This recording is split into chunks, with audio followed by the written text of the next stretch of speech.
22 বছরে রায়গঞ্জ বসন্ত উৎসব, প্রাক বসন্তের মহামিলনে মাতছে শহর।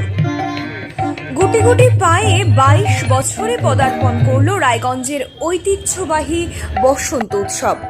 আগামী 3রা মার্চ 2026কে কেন্দ্র করে রায়গঞ্জ শহরের রায়গঞ্জ করোনেশন হাই স্কুল ময়দান জুড়ে চলছে জোর কদমে প্রস্তুতি। উদ্যোক্তাদের উদ্যোগে এ যেন এক প্রাক বসন্তের মহামিলন। 2005 সালে রায়গঞ্জের স্বনামধন্য চিকিৎসক ডক্টর জয়ন্ত ভট্টাচার্যের হাত ধরেই এই উৎসবের সূচনা। তারপর থেকেই প্রতি বছরই শহরবাসীর সাংস্কৃতিক ক্যালেন্ডারে বিশেষ স্থান দখল করে নিয়েছে বসন্ত উৎসব। কচি কাঁচা ভাই বোনেরা, মায়েরা এবং বিভিন্ন স্তরের শিল্পীরা প্রতিদিন অনুশীলনে ব্যস্ত। উদ্যোক্তাদের আশা, আগামী কয়েকদিনের মধ্যে অংশগ্রহণকারীর সংখ্যা আরও দ্বিগুণ তিনগুণ বৃদ্ধি পাবে। এ প্রসঙ্গে সাংবাদিকদের মুখোমুখি হয়ে অন্যতম উদ্ভাবক ডক্টর জয়ন্ত ভট্টাচার্য জানান, কবিগুরু রবীন্দ্রনাথ ঠাকুরের হাত ধরে বিশ্বভারতীর শান্তিনিকেতনে বসন্ত উৎসবের সূচনা হয়। পরবর্তীকালে কলকাতা সহ বিভিন্ন জায়গায় এই উৎসব ছড়িয়ে পড়ে, বাঙালি সমাজে সাংস্কৃতিক চেতনার এক নতুন মাত্রা যোগ করে। তবে তিনি কটাক্ষ করে বলেন, কিছু ক্লাব এটি বসন্ত উৎসব নয়, বরং বসন্ত অনুষ্ঠান হিসেবে সীমাবদ্ধ করে ফেলেছে। তিনি আরও জানান, 2005 সালের আগে 2026 সালের রায়গঞ্জ সাংস্কৃতিক পরিবেশের মধ্যে বিস্তর পার্থক্য রয়েছে। একসময় রং খেলাকে কেন্দ্র করে শহরে মদ্যপ যুবকদের বেপরোয়া বাইক চালানো ও বিশৃঙ্খলার ঘটনা ঘটত।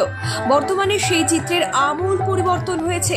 শহর এখন শৃঙ্খলাবদ্ধ ও সাংস্কৃতিক আবহেই বসন্ত উদযাপন হয় বলে দাবি করেছেন তিনি।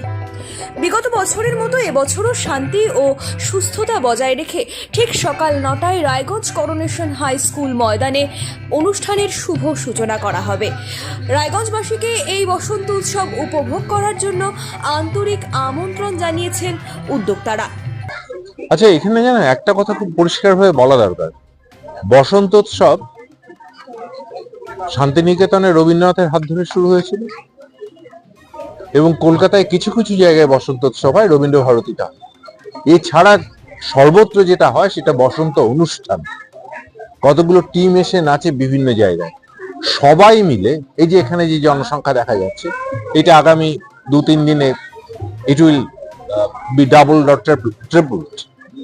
তো এখানে আমরা উৎসব উদযাপন করি, প্রাণের উৎসব উদযাপন করি একসঙ্গে সবাই মিলে।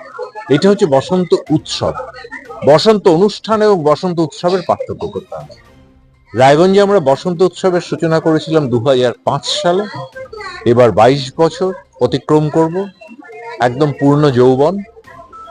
সেভাবেই চেষ্টা চলছে। 2005-এর আগে রায়গঞ্জের কথা যারা এখানে তোমরা রায়গঞ্জের ছেলে মেয়ে, তাদের মনে থাকবে যে মদ্যপ এবং কাদা নোংরামো এটাতে রাস্তা ভরে থাকতো। পুলিশের ক্রাইম রিপোর্ট সেই সময় খুব হাই ছিল।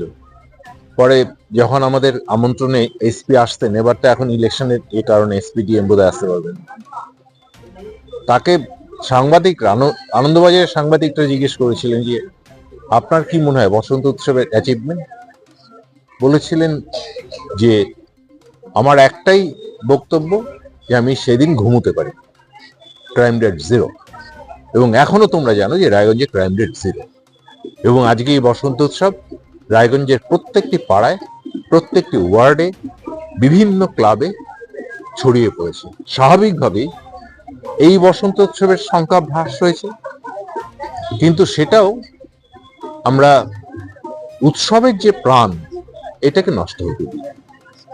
এই হচ্ছে আমাদের বার্তা।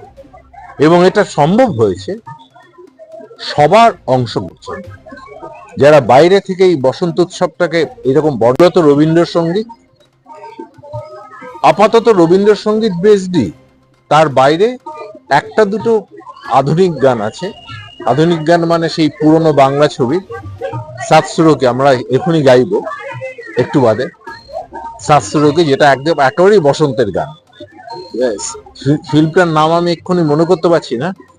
দাদার কীর্তিতে ছিল কি ফিল্মটার নাম আমি এক্ষুনি মনে করতেছি, সেই হেমন্ত, শক্তি ঠাকুর, এরা সব মিলে যে সাতসেরোকে গেয়েছিলেন, সেই গানটা আমরা এখানে একমাত্র যেটা আধুনিক গান। স্যার, নতুন প্রজন্মের জন্য কি মেসেজ দেবেন এই বসন্ত উৎসবে? নতুন প্রজন্মের জন্য মেসেজ একটাই, যে বসন্ত উৎসব দেখো, অন্তত প্রাণের স্ফূর্তি, প্রাণের আনন্দ উপলব্ধি করো। তারপরে মোবাইল থেকে সৃষ্টিতে যাওয়ার হয়তো খানিকটা সুবিধা হয়, আমি জানি না সেটা কতটা হবে, বা এই পড়ার চাপে স্কুলের ব্যাগটা বড্ড ভারী, সেখান থেকে যে উৎসবে যাওয়া যায়, সৃষ্টিতে যাওয়া যায়, এই বার্তাটা অন্তত পৌঁছায়। স্যার, আজকে রায়গঞ্জে আপনি বসন্ত উৎসব শুরু করেছিলেন, কেমন লাগছে আজকের দিনে দাঁড়িয়ে এই বসন্ত উৎসব পাড়ায় পাড়ায় বললেন হচ্ছে?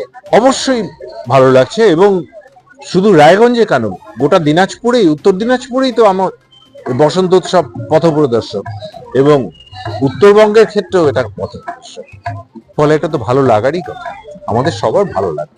এবং প্র্যাকটিক্যালি এটা রায়গঞ্জের একটা কালচারাল মাইলস্টোন, সাংস্কৃতিক দিক চিহ্ন, যেটাকে বাঁচিয়ে রাখাটা ভীষণ জরুরি। বসন্ত উৎসব যদি হারিয়ে যায়, তখন তোমরা নিজেরাই বুঝবে যে কি চলে গেল, ফলে এটা হারাতে দেওয়া যায়। আমাদের তো যেমন হয়, একদম সকাল 9টা, ঘড়ি দেখে মিলিয়ে নেবে যে তোমার ঘড়িটা 9টায় আছে। এখন আপনিও রিপোর্টার, আপনার এলাকার যে কোনো খবর পাঠান এই নম্বরগুলোতে।